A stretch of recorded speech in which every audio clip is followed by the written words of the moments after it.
Welcome, Commanders. So this is the continued tour of the galaxy and the first stream starting in Newton's Vault. We are currently on a planet scanning plants. This is the first planet with plant life I've found on in Newton's Vault so far. So just to do a quick recap of the tour so far. Right, so we started out in Sol. We travelled to the tip of the spiral arm near us, and I've been following that spiral arm in towards the centre of the galaxy, and we are now in Newton's Vault heading towards this fleet carrier, which I believe is currently decommissioned. We'll then be continuing to get into the centre of the galaxy, and then following out to the tip of the galaxy that is near Beagle Point. Right, so let's get into the game and start scanning plants.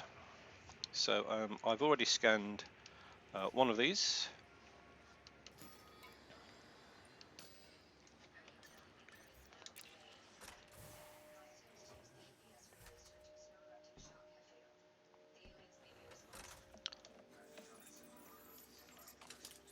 Alright, so these ones are too close to the last ones to count as a different species, so we'll go a little bit further.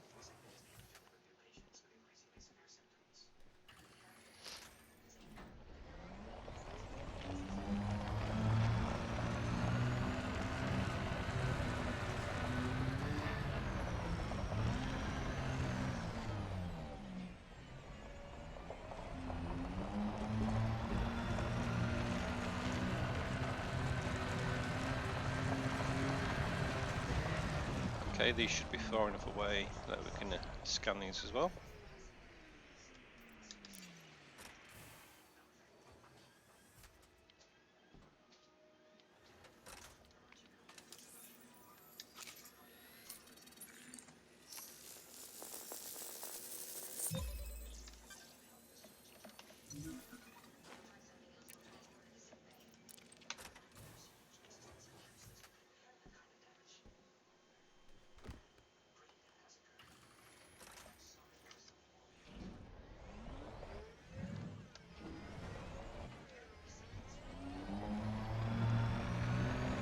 Drive assist on.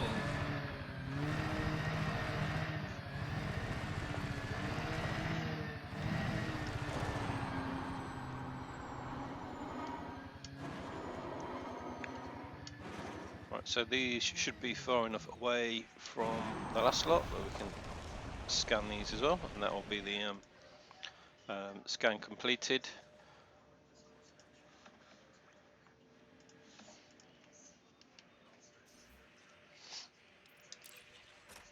Drive assist off.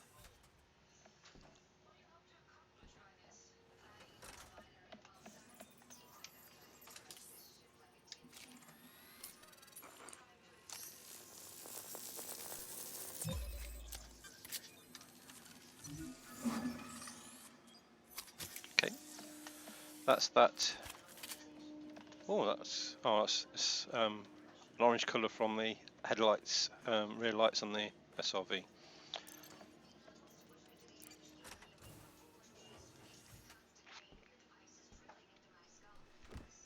Drive assist on.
line up with the docking bay. There we go. Oh, still didn't activate.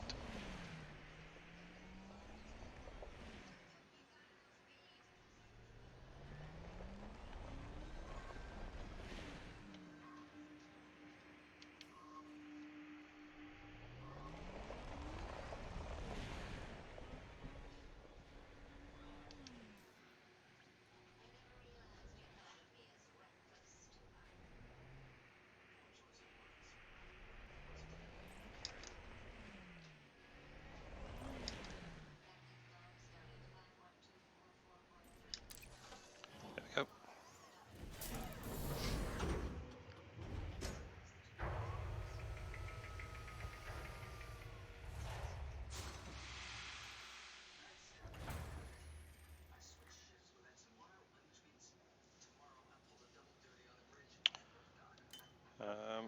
Alright, so let's see what else there is in this system to scan. I think there are other things in this system to scan.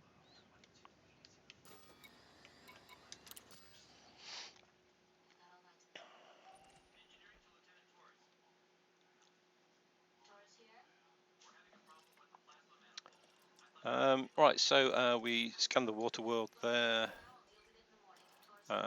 We've got something on this planet here, which could be interesting. So that looks like quite a large one. What's a G on that? Okay, 1.8 G, so that's the largest planet I've seen so far on the trip with an atmosphere. And we've got another one down here to scan. So is that a water world as well? I think that's a water world as well. Yeah, so we're going to scan that water world and that planet as well after this one here.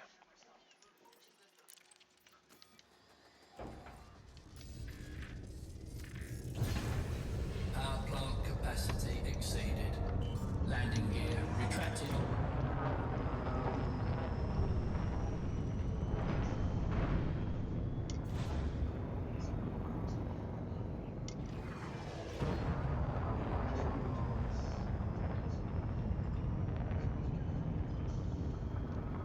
Frameshift drive charging. 4, 3, 2, 1. Engage.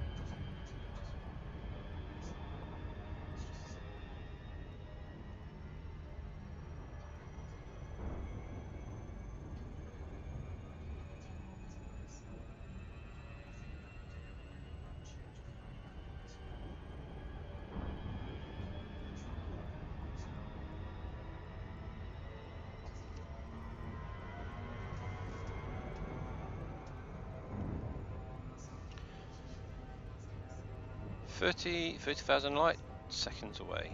That, oh, just a minute, is that a planet? What is the planet? That's a long way for another planet around the same star. Let's just double check that's the right planet we're going to. Ah, right, okay, so yeah, so let's look at the orrery. So we've got a bit of time there.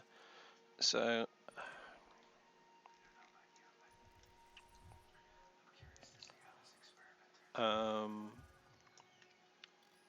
yeah, so I think we're heading over here, and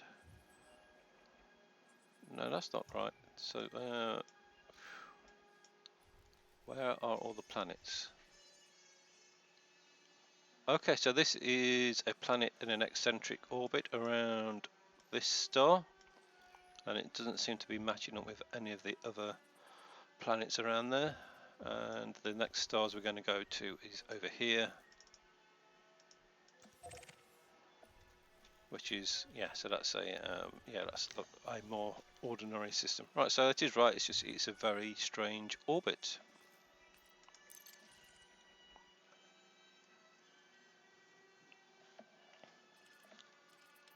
So how far are these away then?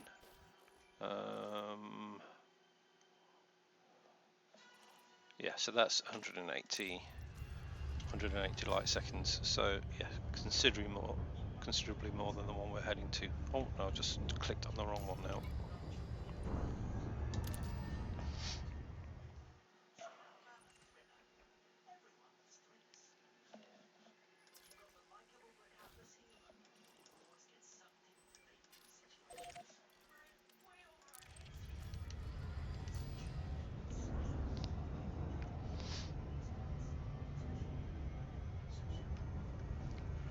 Right, so 28,000 light seconds. That's probably about 5 minutes.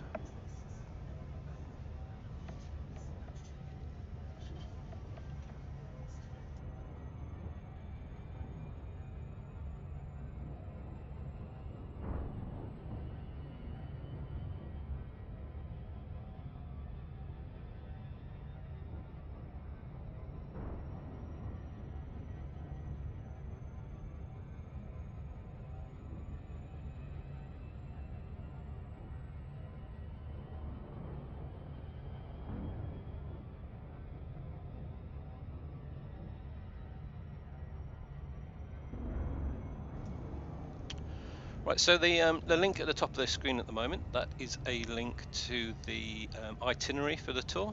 So that's the map I showed at the beginning of the stream. And also from there, so okay, we've got a couple of minutes to talk again while we get there. Also from there,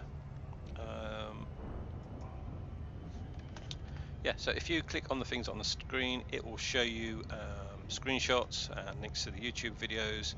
Again, we've got the full itinerary here. There's information about a commander.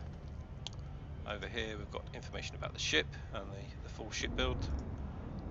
This is the previous tour of the galaxy that I did, and this is the new notice board. So if you click on the notice board, you can actually come here and leave posts to me. So any suggestions of places to visit could go on there, or if you've got some screenshots of things you want to show, they could go on there as well. I can't remember the key to go back. Right, yep, there we go. Yeah, there's also the Twitter feed, Twitch channel, and the YouTube channel on there. So yeah, you can find everything you want to know about the tour from that webpage. So take a look at that if you want to know a little bit more.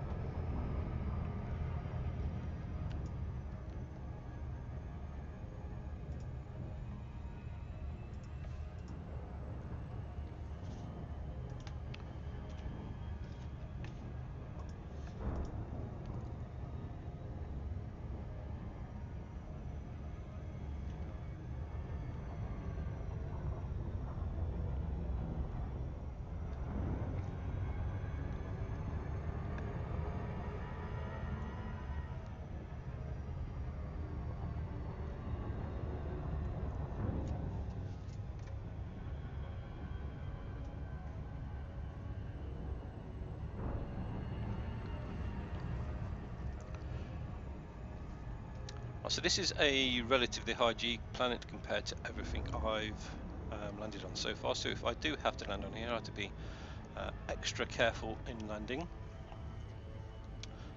This is a very heavy ship with relatively weak shields and no hull reinforcement.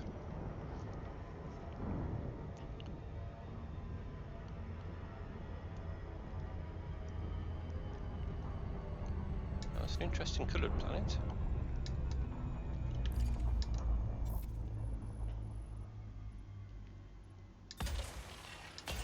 Still only 7 probes to scan it though, so it's not that big. Earth-like worlds are normally about 6 probes, so this is just a little bit bigger than an Earth-like world.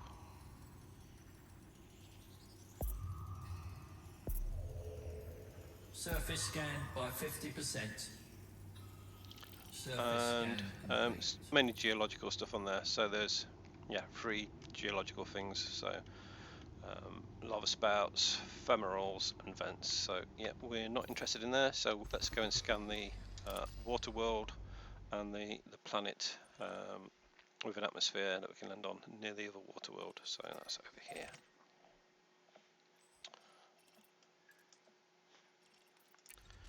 Now this is I think it was 180,000 light years. No, it's 160,000 light years.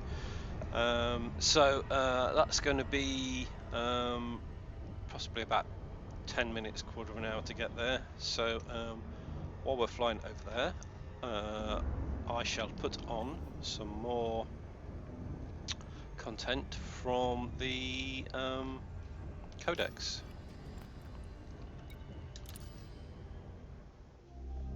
Right, so we have been listening through about individuals, and I think Denton is the next person to listen about. So let's play that one. Individuals. Denton Patrius. What disgusts me? That's a perceptive question. By asking it, you reveal that you consider me a man of taste. If you'd asked me what I hated, I'm not sure I could have hidden my disappointment at such a banal question. But disgust, that deserves an answer. It's jealousy that most disgusts me. It's such a petty, self-defeating emotion. I see it every day. Most men look at me and think, I want what he has. Perhaps 1 in 1,000 thinks, how can I achieve what he achieved? Now, he's not jealous, he's motivated. Who knows, we might work together one day. But most men are not like that. They have the desire, but not the initiative. It's like a dog watching you eat and wishing he was a human. And that's the tragic thing about jealous people. They think they hate me, but really they hate themselves. Because deep in their hearts they know they're too lazy to fight for their dreams. Denton Patrius, a fireside chat with Serena, 3302. Denton Patrius is a powerful Imperial senator and the Admiral of the Imperial fleet. He is a controversial figure, admired by many Imperials for his wealth and influence, but deeply unpopular in other quarters for his uncompromising approach to debtors. He is also noted for commanding one of the strongest private military fleets in colonized space. Patrius has repeatedly issued loans to struggling governments via shell companies, only to later hike up the interest rates. When the government defaults on the loan, a common occurrence, Patrius moves in to foreclose. Since few governments are able to match the power of his private fleet, this is usually a one-sided affair, although some governments have appealed for and received the aid of independent pilots. This strategy has brought numerous systems under the control of Patrius's various corporations. If Patrius has any long-term goals beyond increasing his personal power and holding the line against the Alliance and the Federation, they are not publicly known. Politically, he has always played the part of the loyal Imperial. He accepts the need for progress, and has devoted considerable attention to eradicating Emperor's Dawn, an insurgent organization responsible for the assassination of Emperor Hengist de Val. His support for the Empire has been well rewarded, and as Admiral of the fleet, he enjoys an enviable level of prestige. But even this may not be enough, and many have speculated that Patrius harbors a desire to become Emperor. During the period of uncertainty that followed the death of Hengist de Val, Patrius suggested that the title of Emperor be assigned on the basis of public support, rather than lineal descent, a statement that was widely interpreted as a bid for the throne. When the succession passed to Orissa Lavinia de Val by vote of the Senate, Patrius did not contest it. The question of who should succeed Orissa Lavinia de Val is now a pertinent one. Imperial commentators have suggested that Patrius's highly visible courtship of Princess Aisling de Val may be part of a long-term strategy, as well as a piece of savvy media manipulation. Orissa Lavinia de Val has no children, whereas a child born to a Patria's devout partnership could be an extremely strong contender for the throne.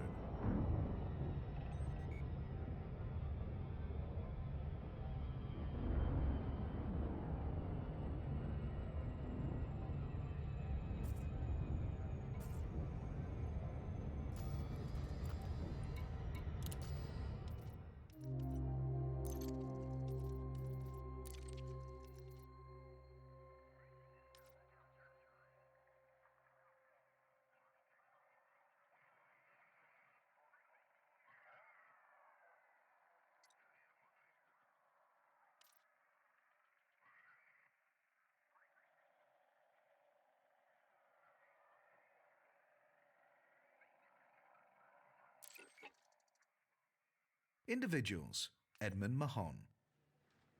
Naturally, we faced criticism over the Lu conflict. Many people thought we should have been in there, guns blazing. On the one hand, you have a system that wants to be independent, and on the other, you have the oppressive Federation telling them no. The authorities in Lu put out a call for aid, and what did the Alliance do? We turned them down. That would never have happened on the Holos, would it? I would have been at the head of the Alliance fleet, taking down the Fed Cap ship with a well-aimed torpedo up the tailpipe. But life isn't like the Holos. You need political and legal clarity. When Lu asked for our help, who exactly was doing the asking? The people? All right then, which people? Who counted their votes, and how was the process monitored? Was their decision an informed one, or were they bombarded with propaganda? The Alliance is rigorous, you see. You can't join a voluntary association of free systems unless you can offer demonstrable proof of your freedom to choose, just as you can't enter into a contract without being of sound mind, acting without coercion. Edmund Mahon, responding to a question from Jessica Braganza, one of a party of schoolchildren visiting the Prime Minister's residence. Edmund Mahon is the current Prime Minister of the Alliance. The product of a corn-farming family based on Birmingham in the DSO system, Mahon was hard-working and shrewd from an early age, with a particular talent for negotiation. Nobody seemed able to beat his crop prices down, and he always managed to shave something off the asking price of any tools or machinery the family needed. In the first book of his autobiography, The Shadow of Silo 7, he attributes this talent to preparatory research, claiming that he always found out as much as he could about the people he would be dealing with before meeting them. At 18, Mahon won a federal scholarship to study law. Frustrated with what he saw as the imbalance of power between corporations and their employees, Mahon intended to specialize in cases of corporate exploitation. He quickly found, however, that the legal profession was not to his liking. Awash with duplicity, double talk, and corruption was his assessment, and he switched track to political science. 2 years into his course, and following an increasingly vocal series of broadcasts on a personal video channel in which he argued in favor of the newly formed alliance, Mahon's scholarship funds were abruptly cut off. He had unknowingly violated a clause that required him to refrain from public criticism of the federal government. Unwilling to return to his family without having made something of himself, Mahon had no choice but to look for work while continuing to study. The bar in which he had spent so many hours as a student was happy to take him on as a bartender, and he proved so competent that after his graduation, he took on the role of manager. Mahon claims it was this experience, rather than any innate idealism, that set him on the path to becoming a career politician. As he puts it, a good bartender has to be able to listen and to give equal respect to everyone while demanding that others do the same. He has to be able to distinguish what is meant from what is said, encourage free exchange of views while tactfully enforcing the rules, and, when necessary, break up fights. Mahon's break into politics came when his friends encouraged him to run for city office against the favored corporate candidate, Jensen Crane. The Mahon campaign began as a token protest, since Crane was expected to win by a comfortable majority. Mahon eviscerated Crane in the live debates, however, winning over the audience with a combination of wry humor and an empathetic awareness of local concerns that Crane could not hope to match, living as he did in a high-altitude apartment complex. Crane was elected by a narrow margin, but Mahon's supporters begged him to continue in politics. So it was that, at the age of just 27, Mahon found himself working alongside elder statesperson Irene Mendel, helping with the campaign to break the DSO system away from the Federation and make it a part of the Alliance. By the time DSO joined the Alliance in 3286, Mahon Surface scan by 50%. was a seasoned parliamentarian. Surface scan complete. He served as a planetary representative several times before making his bid for the premiership.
Surface scanned by 50%.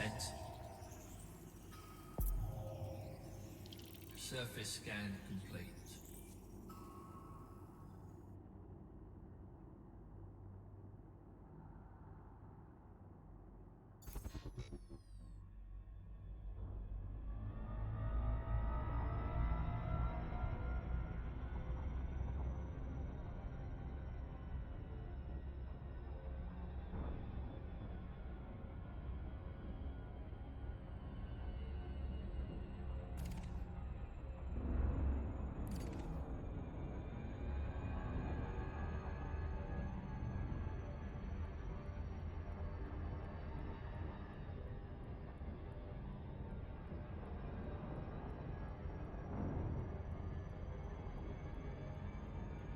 Orbital flight engaged.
Landing gear deployed.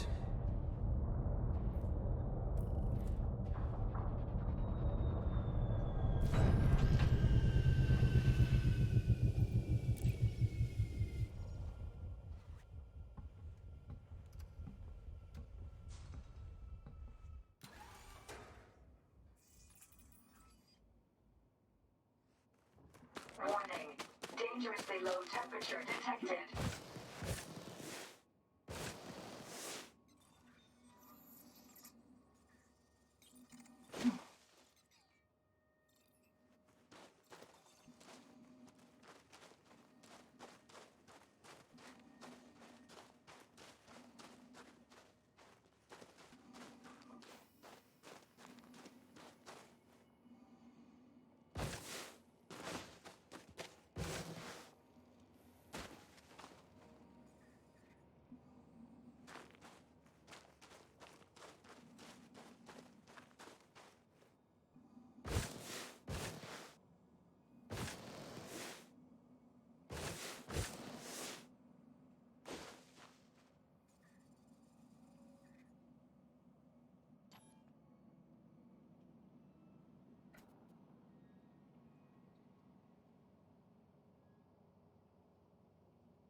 Drive assist on.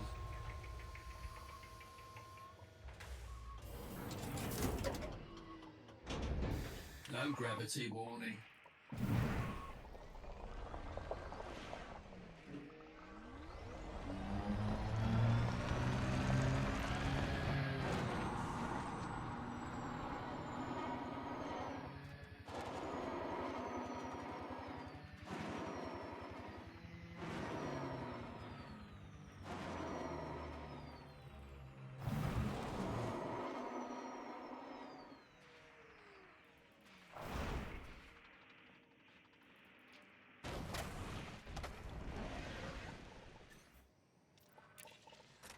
Drive assist off.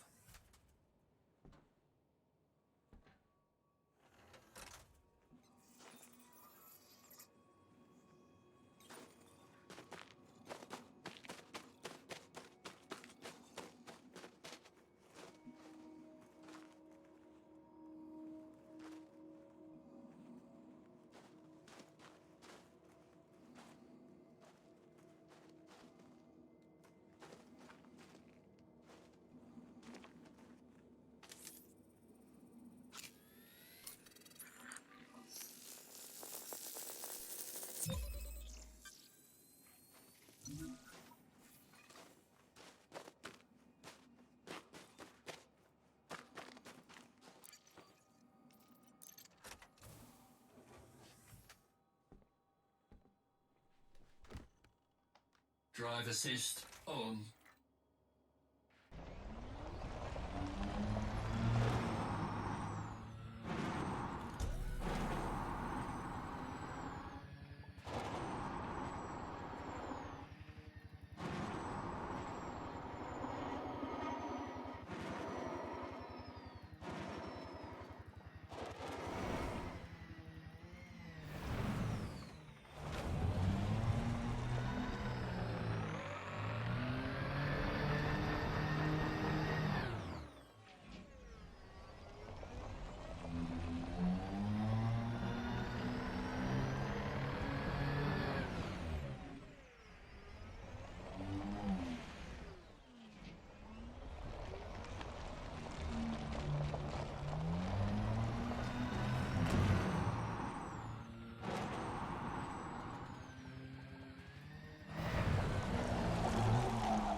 Drive assist off.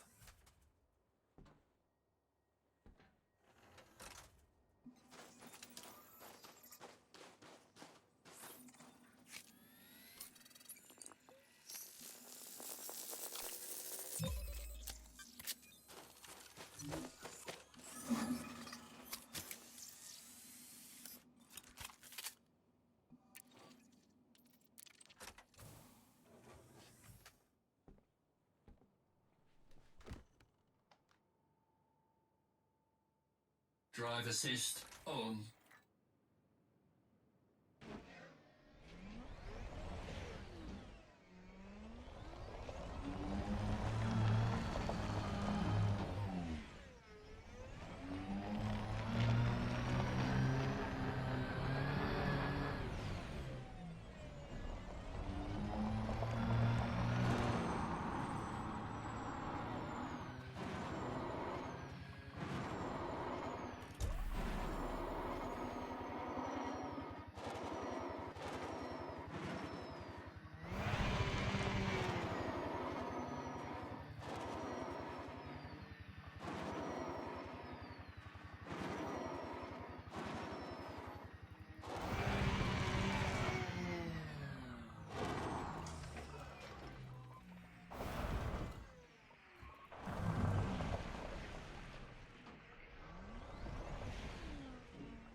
Power plant capacity exceeded.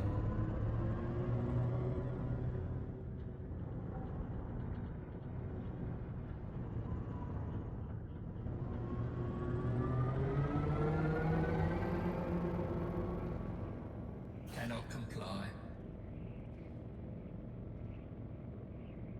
Landing gear retracted.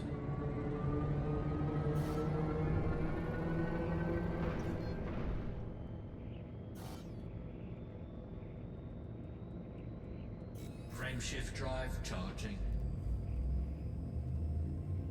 4, 3, 2, 1. Engage.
Right, okay, so I'm back, and let's continue to the fleet carrier.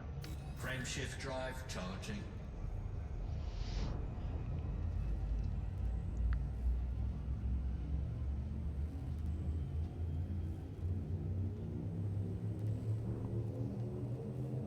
Four, three, two, one, engage.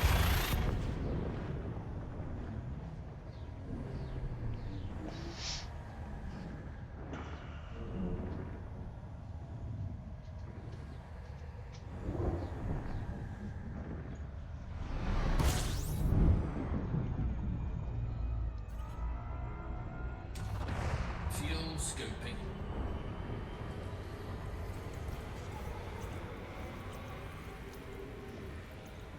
Fuel scooping complete.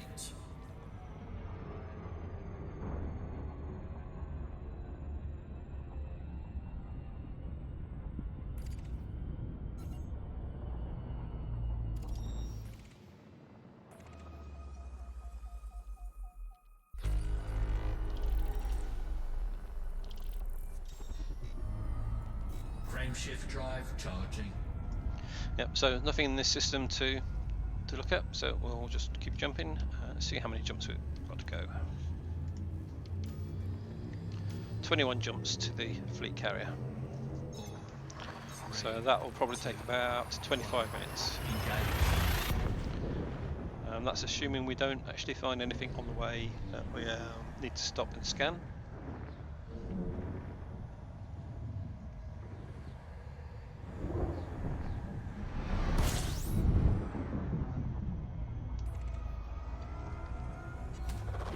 Fuel scoping. System scan complete. Fuel scoping complete.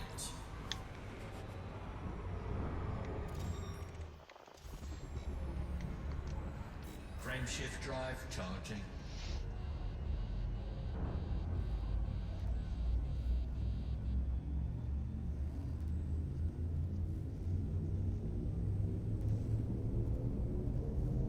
Four, three, two, one, engage.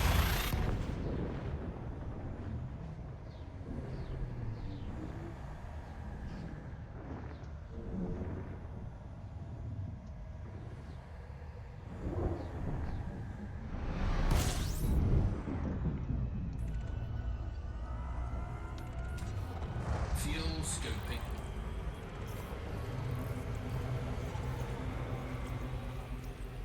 Fuel scoping complete.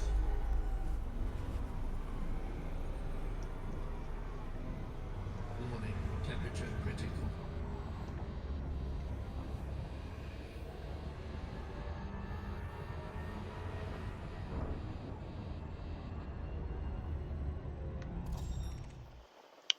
And a water world. Okay, so let's see what we have in this system.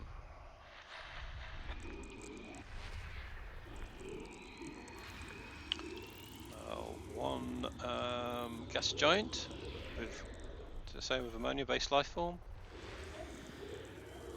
Oh, yep.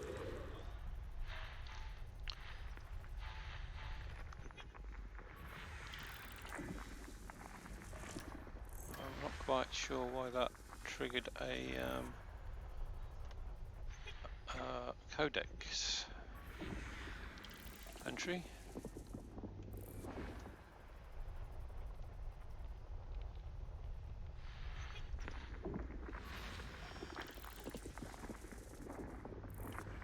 I said press 0 to open the codex. That's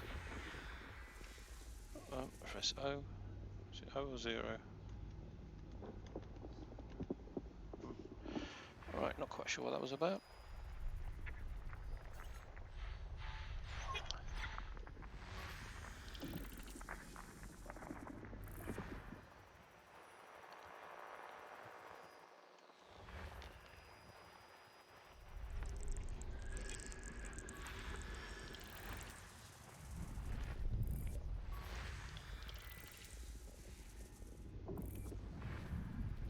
So we've got at least one planet there behind the star.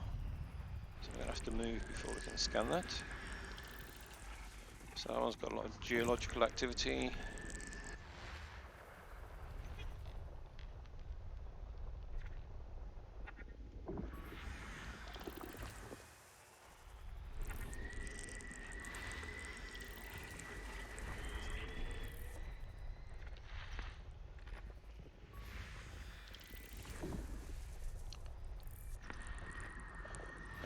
And that's the water world.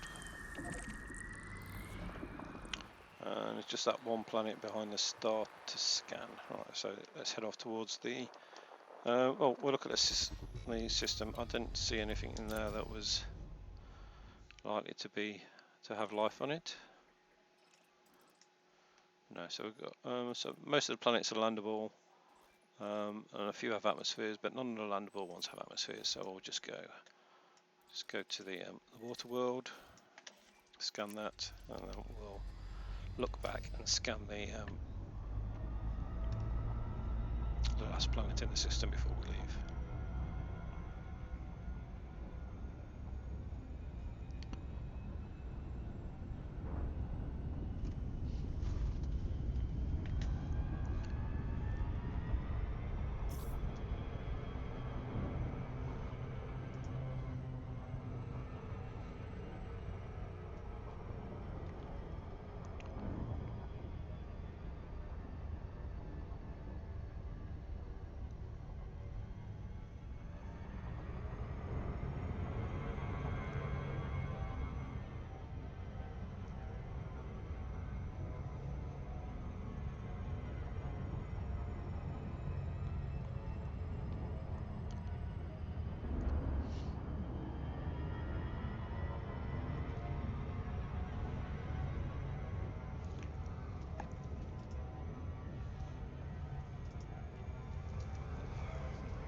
Right, so let's see if we can find out what that missing planet was.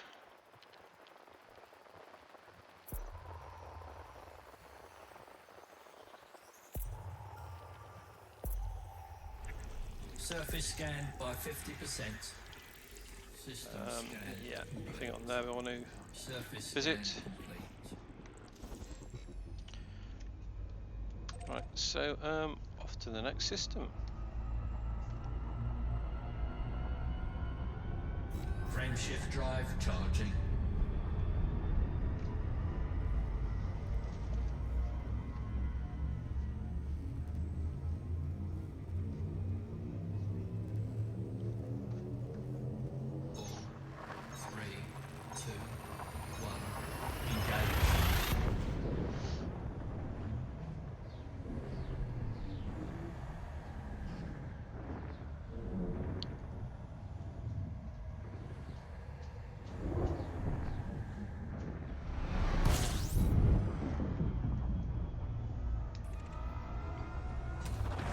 Fuel scooping.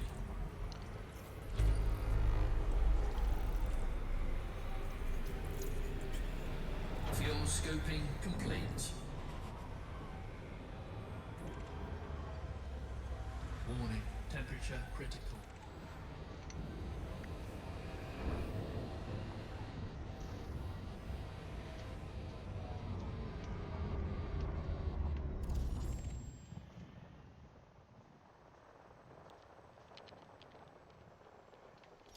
Yeah, so nothing in this system we want to look at. Frameshift drive charging.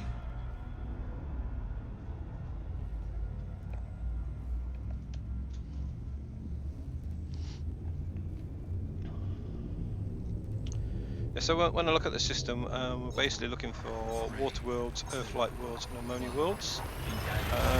The data for those is the most valuable. So depending on what you're doing, you may want to look for different types of things. So if you're doing surface prospecting, then you're probably going to want to look at the rocky metallic worlds a lot more. And if you're doing Fuel scoping. mining, then you're going to want to be looking for planets with rings. So they are mainly the gas Fuel giants. scoping complete. Yes, so they will be what you'll be looking for. But as we're doing exploration, and the idea is to rank up on exploration, then we are just looking for the water worlds, ammonia worlds, and Earth-like worlds. So there's another water world for us to go and visit. And see what else is in this system. Looks like it has a moon.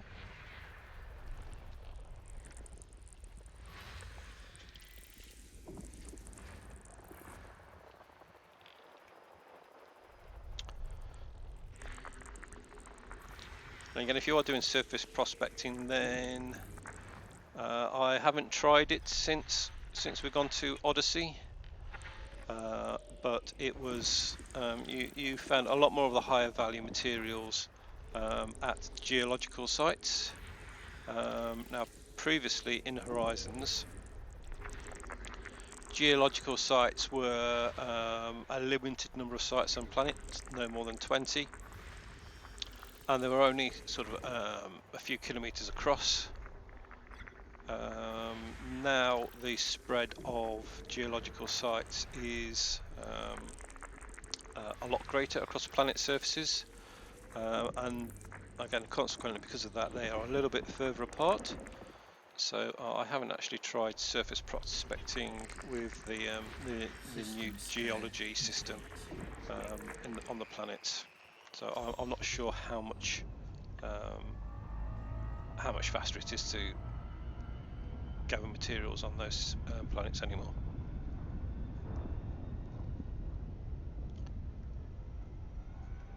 Right, so that's the system scanned. We haven't actually looked yet to see what's in the system, so there may be something else that's interesting.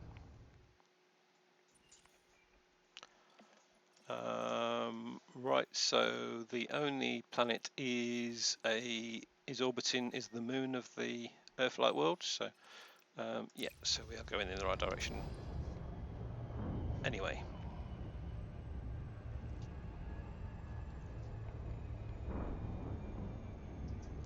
And again, that planet did say that it didn't have anything on it, so we'll scan it anyway because it's close. I'm not expecting to find anything on there when we scan it. In fact, I think it's probably closer than the water world, so let's go there first.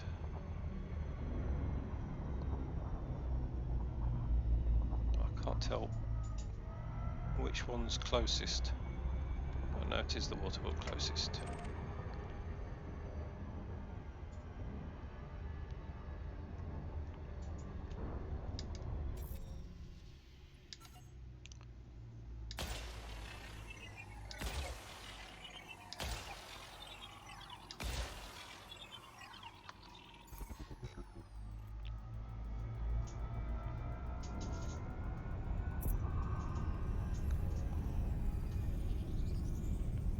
Surface scanned by 50%.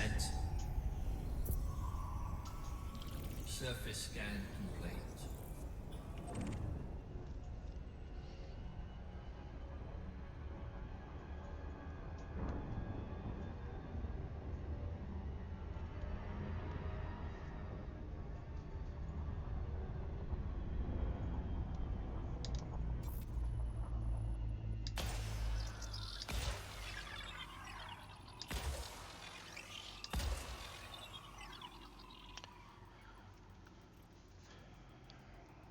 So this looks more like a binary planet situation than a planet and a moon, as they're both very similar in size. Surface scan by 50%.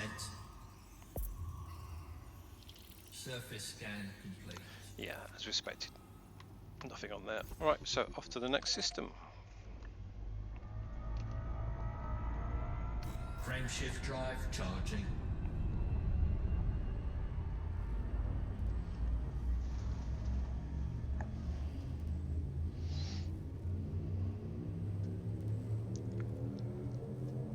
Four, three, two, one.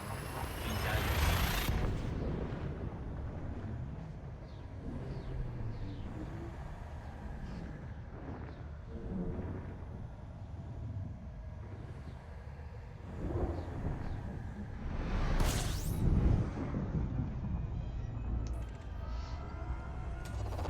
Fuel scooping.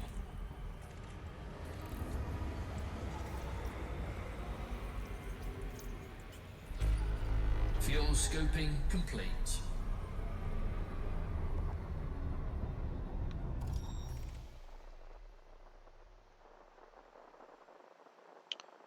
That is, I'm pretty sure that's a rocky planet, but it's very close to being an Earth-like one, so we will have a look, see if we can find that. I don't think it's there. Oh, there are lots of things there. No. There it is. And yeah, it's just a rocky planet, so nothing else in the system.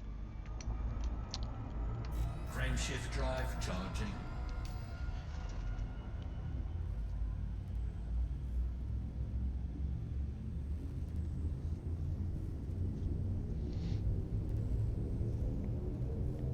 Four, three, two, one.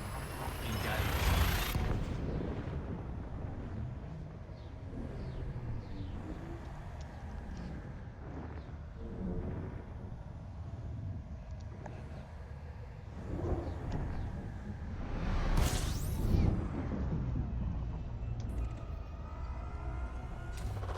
Fuel scoping. System scan complete.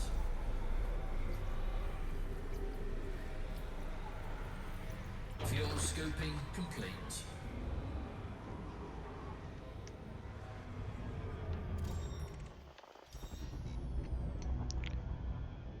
Frameshift drive charging.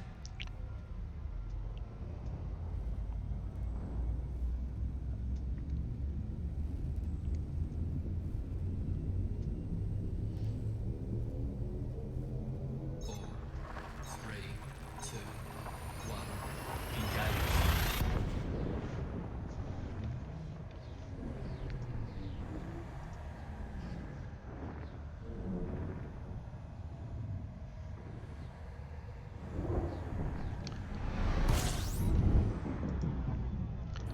Right, so there was a green giant very close to the fleet carrier we're heading to.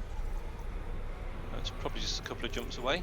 Fuel scoping complete. So after we've visited the fleet carrier and whatever's in that system, we'll go and have a look for the green giant.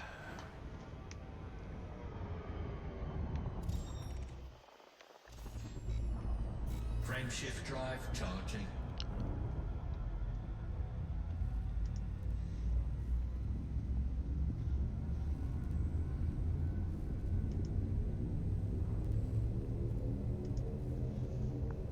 Four, three, two, one. Engage.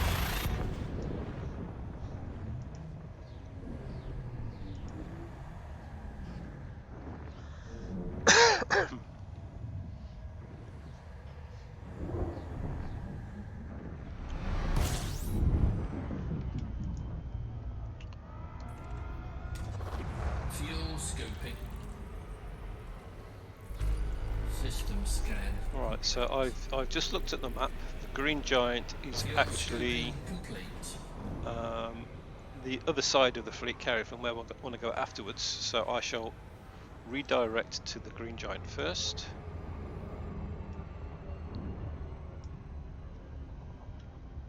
and then we'll go to the fleet carrier afterwards.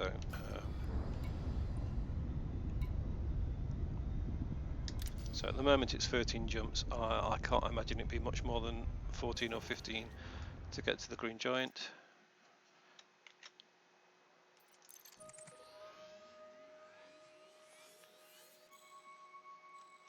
Oh, that seems to...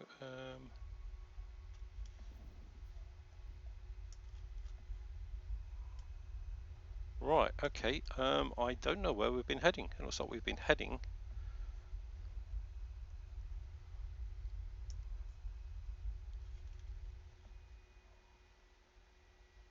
it looks like we've actually been heading to the wrong location. So, yeah, we should be more down here. So, just check where the fleet carrier is. So it may be that the position is being shown on the map is not actually very representative.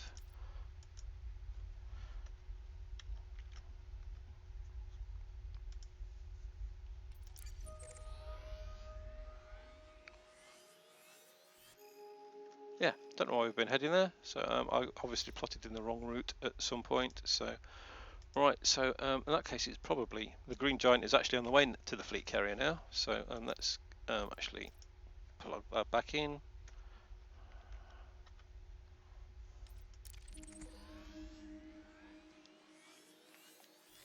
And that's probably a lot further away than I thought we were.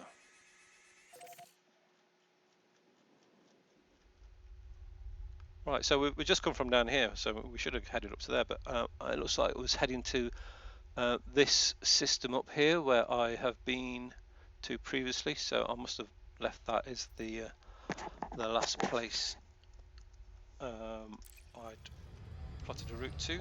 So how many? 28, so it's 28 jumps now, so yeah, it is further. So we've come a little bit out of our way. So again, 28 jumps is just over half an hour.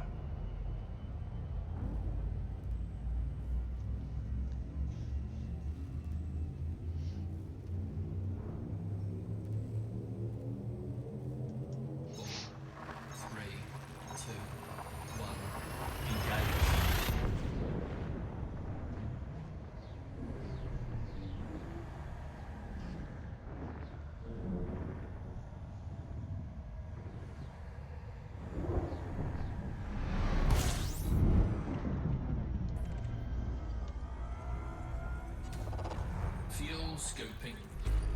System scan complete. Fuel scoping complete. Frameshift drive charging.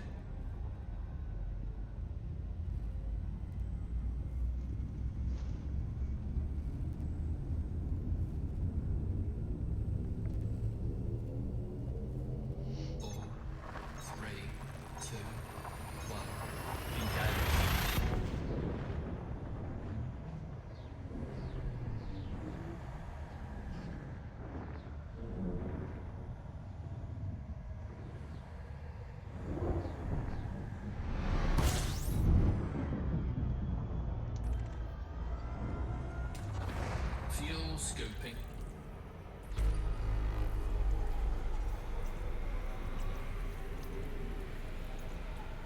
Fuel scoping complete.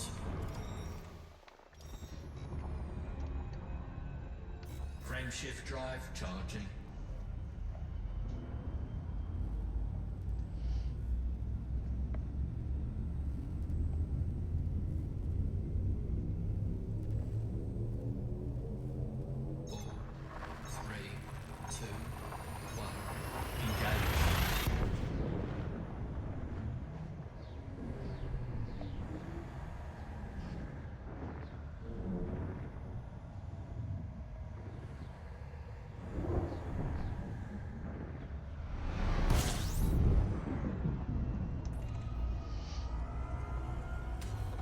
Fuel scoping.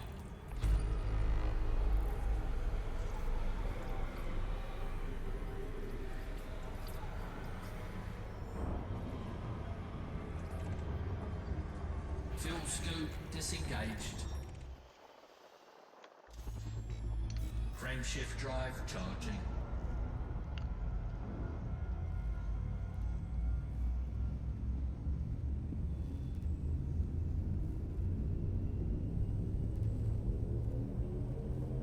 Four, three, two, one. Engage.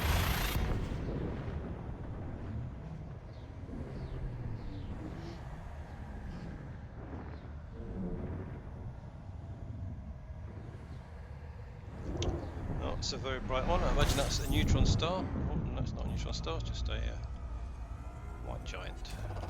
Fuel scoping. System scan complete.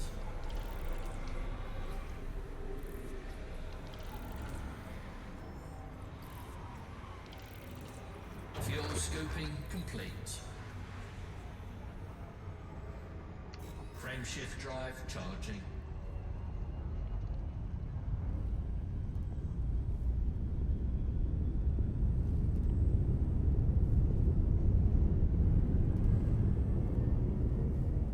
Four, three, two, one. Engage.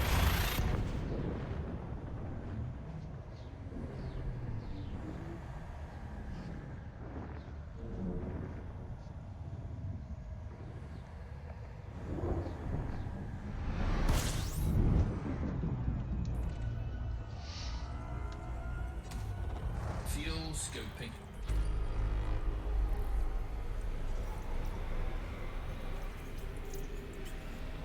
Fuel scoping complete.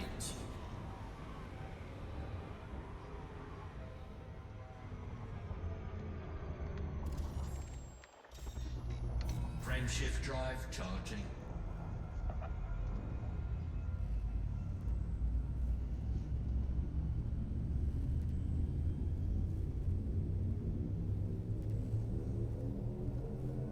Four, three, two, one. Engage.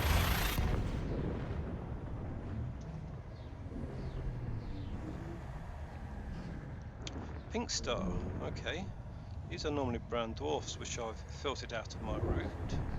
So I'm not quite sure what we're expecting here.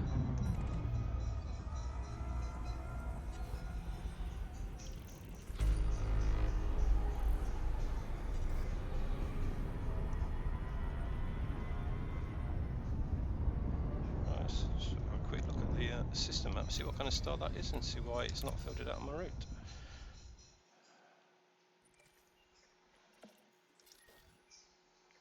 It's a T, class T, dwarf star. Right, so theoretically, galactic route should have filtered out all of those. Let's have a quick look. Where are we looking?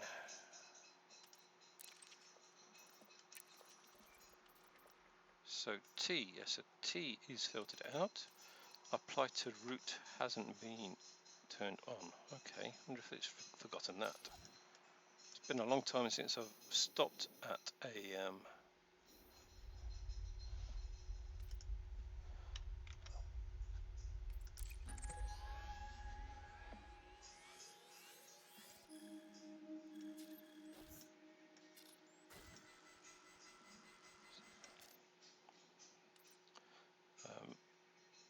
right, it's been a long time since I've seen any type of star that I can't refuel at, so I don't know how long it's been like that. Frameshift drive charging.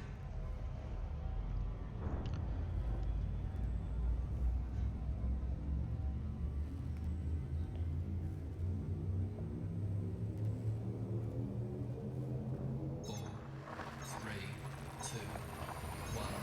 Engage.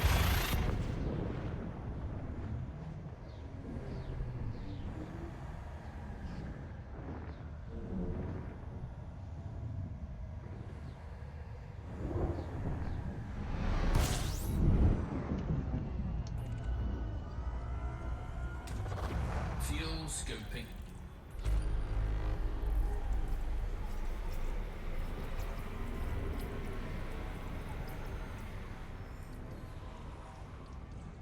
Fuel scoop disengaged.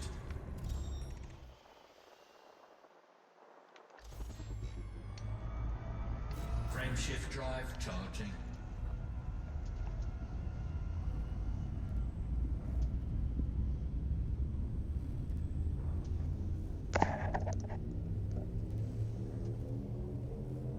Four, three, two, one. Engage.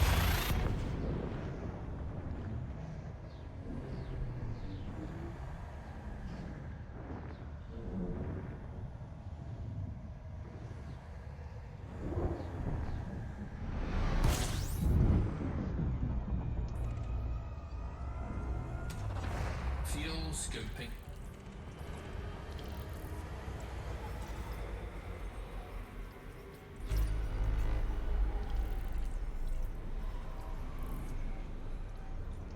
Fuel scope disengaged.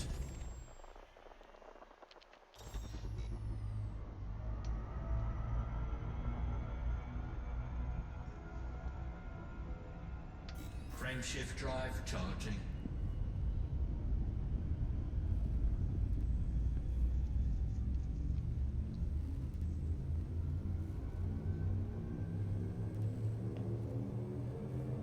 Four, three, two, one. Engage.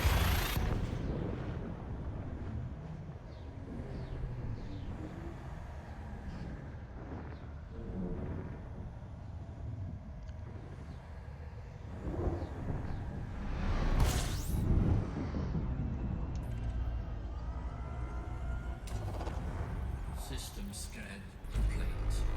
Fuel scoping. Fuel scoping complete.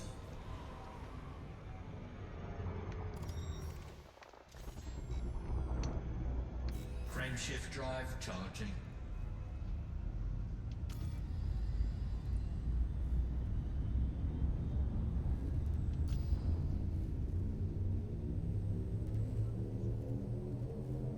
Four, three, two, one. Engage.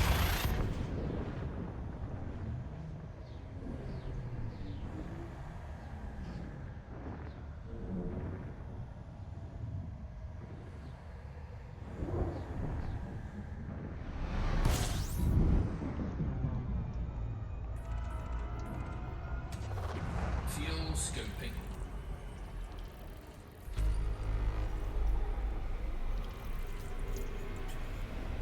Fuel scoping complete.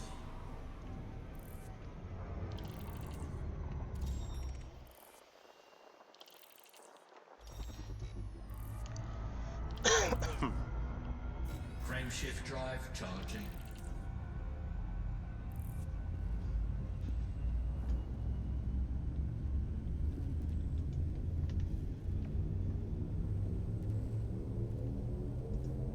Four, three, two, one. Engage.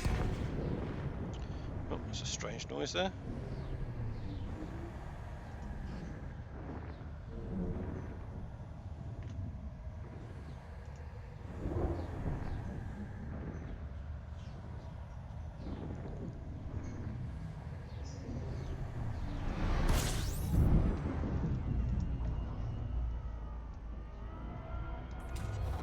Fuel scoping. System scan complete. Fuel scope disengaged.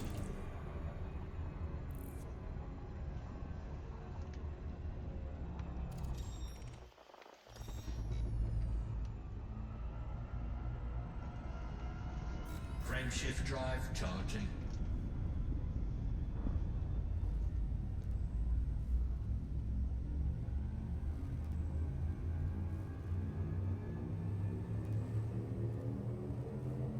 Four, three, two, one.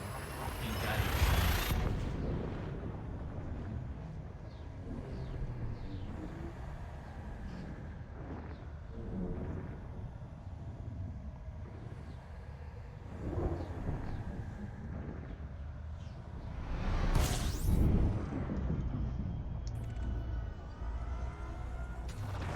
Fuel scoping.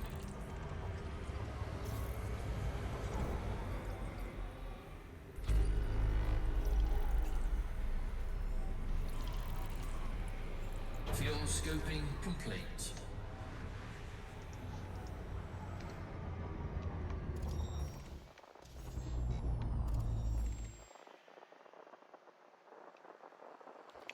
That's all close there. Pretty sure that's just rocky, but we'll just go and check.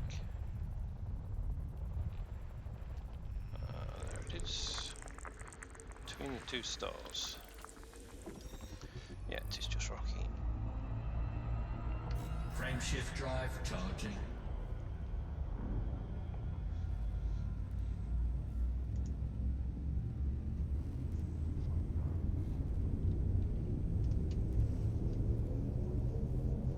Four, three, two, one. Engage.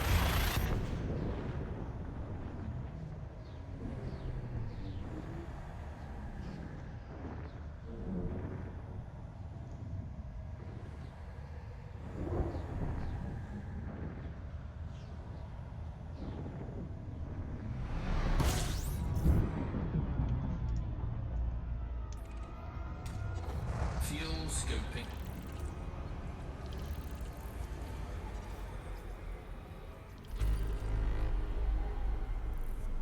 Fuel scoop disengaged.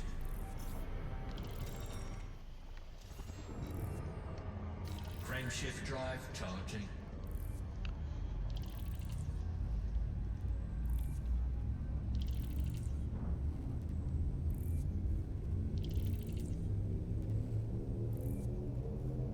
Four, three, two, one. Engage.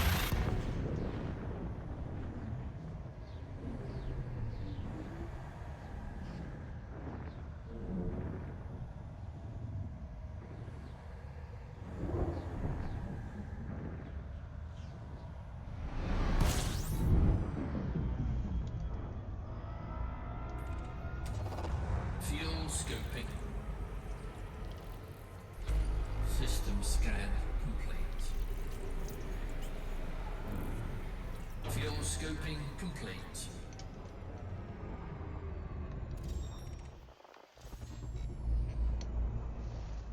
Frameshift drive charging.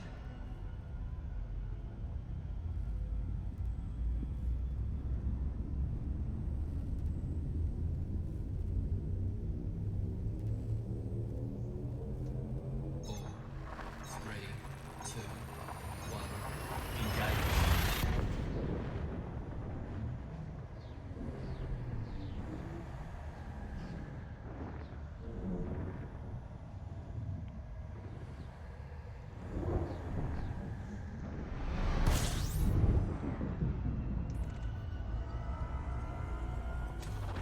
Fuel scoping.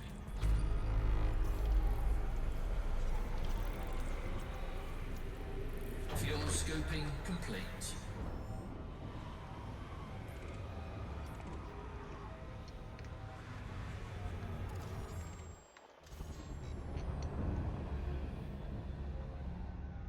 Frameshift drive charging.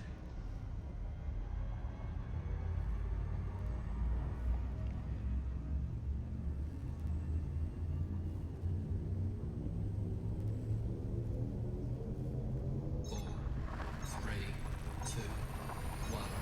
Engage.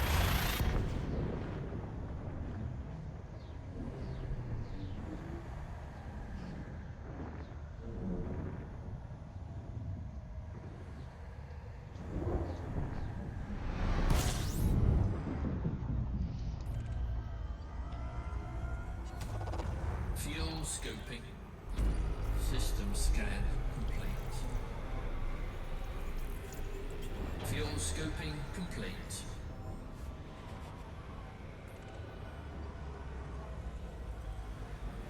Warning, temperature critical.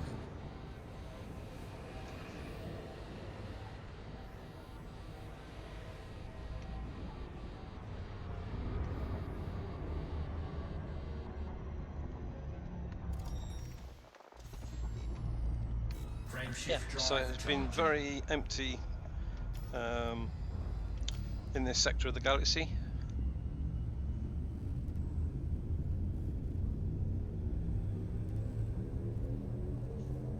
Four, three, two,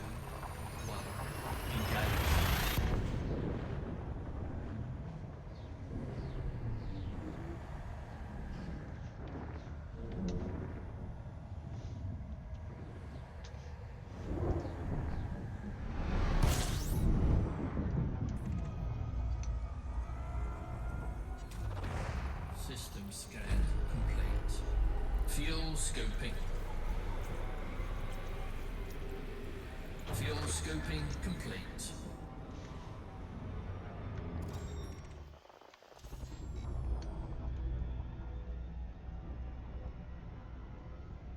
Frameshift drive charging.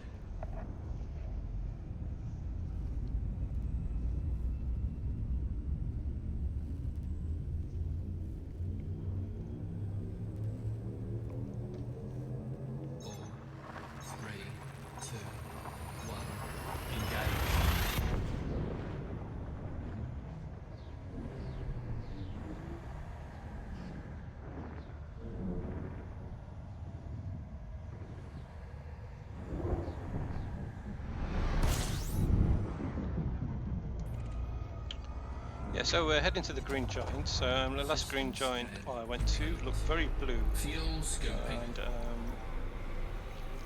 it was a massive neutron star. Fuel scoping complete. There was not much else Frameshift drive in that charging. system.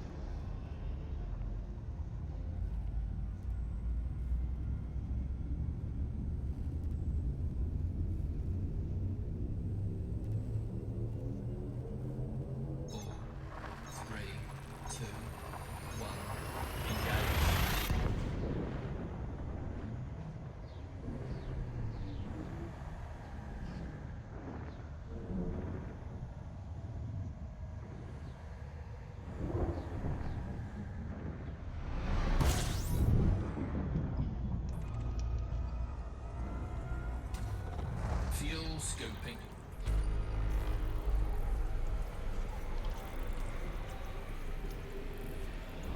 Fuel scoping complete.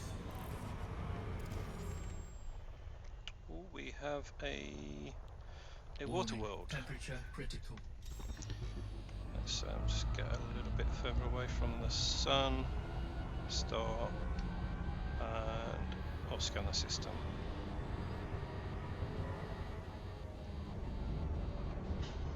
There we go. Right, so what do we have?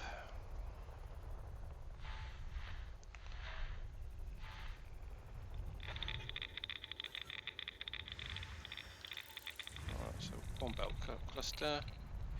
Is there anything behind the star? Hopefully not.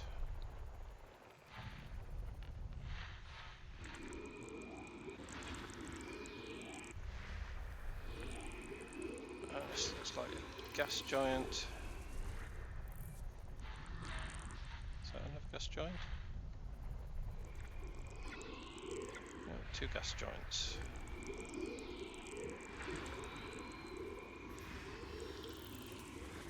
Yeah, there's a lot of moons around those two. Let's start scanning those.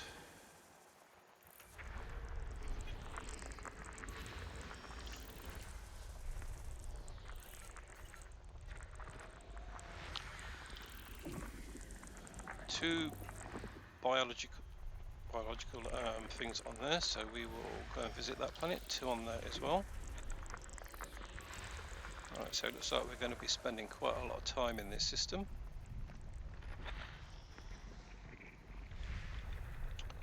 And that looks like a belt cluster. And what else have we got?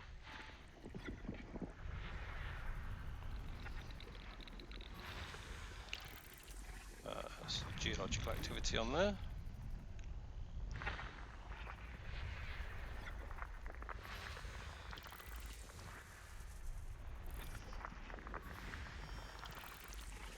Geological there as well.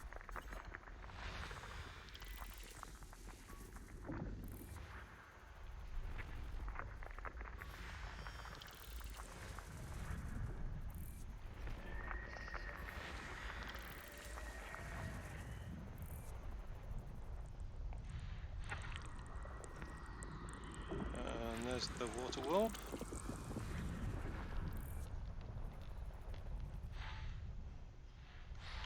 So another gas giant. and that's got lots of moons.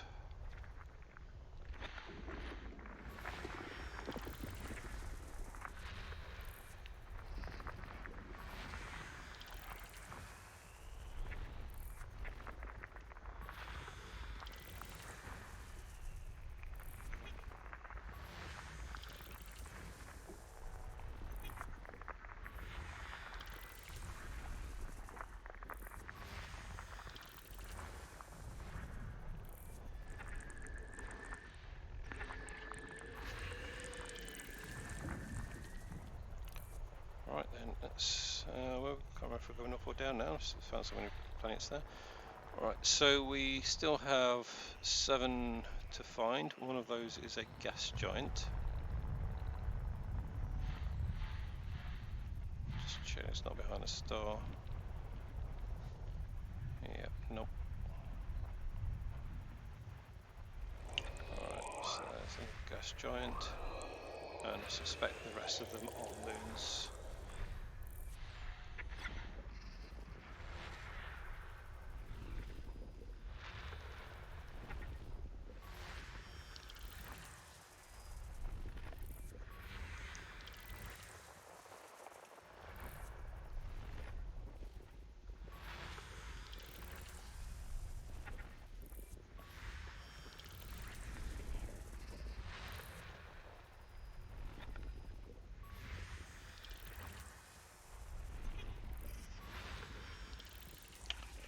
Geological activity, and finally, what have we got here? System Nothing. scan complete. Right, let's see how that's all laid out.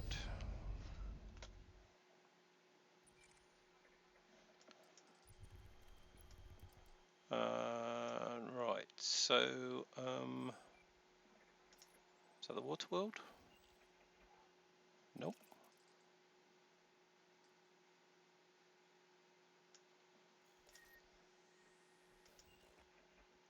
Right, so that's the water world, so we will be going to there.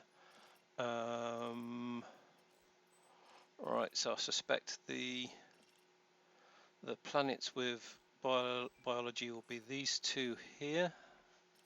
So there's nothing in the top one. Yep, so let's head off to the water world, and then we'll go and scan those 2 moons afterwards. And that is 400,000 light seconds away. That is a long time. That is a good half hour. Right, so I will be going there.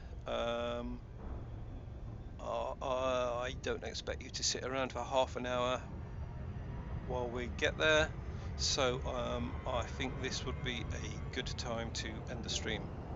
So yeah, thanks everybody for watching. Let's do a recap of where we've been so far. On the tour, so actually how many systems have we got to get? So we're 8 jumps away from the green giant, which is what we were heading towards. And I shall share the other screen with you.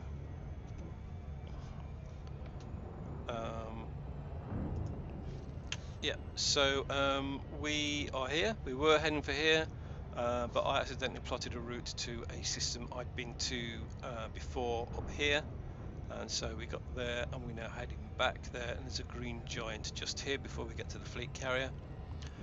We will then be heading pretty much in a straight line to the corner, and then we'll be following this sector round, which is we're going pretty much the long way around there, and after there we're getting pretty close to the center of the galaxy then. So yeah, we'll do a little bit through this sector to this fleet carrier, and then into that sector and to the center of the galaxy, and after that we'll be coming out the other side and following this spiral arm around. We'll be stopping here. There is another space station here, so that's not, well, again, for this journey that's not too far. It's considerably less than we've been already. but we'll then be able to sell data there again as well. Then it'll be the longest step of the trip without going to any stations. So we'll be following the fleet, the spiral arm round to the edge and to the. We'll go to Beagle Point and the other star around here, which is the star furthest from Sol, which is just a little bit further away than Beagle Point. And we're going past there right to the tip of the spiral arm. Well then, I've actually been through this area before. That's very thin space, there's not a lot in there. You have to do a lot of frame shift drive injections to get you through there. So I'll be travelling through this slightly thicker piece of space to this fleet carrier.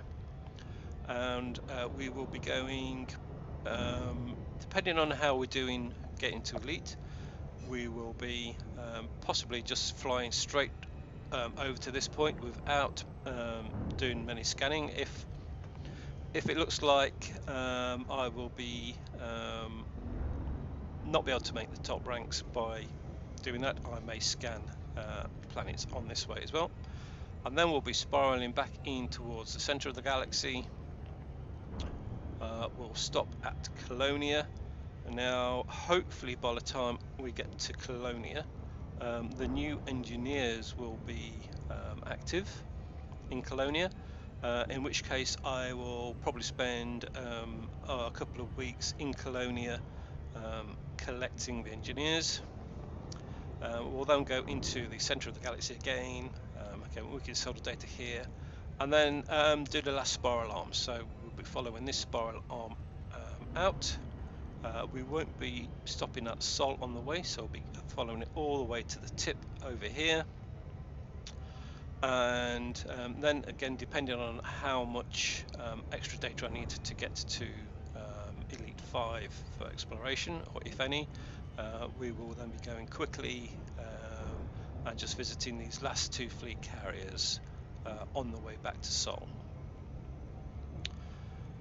Yeah, so that is the rest of the trip. So again, as we see there, I've only covered less than 100 light seconds and still accelerating. So I will stop the stream there. Thanks everybody for watching, and I will see you next time. I'm sure we will be doing another stream from Newton's Vault, and I'm sure this is the first part. So bye bye everybody.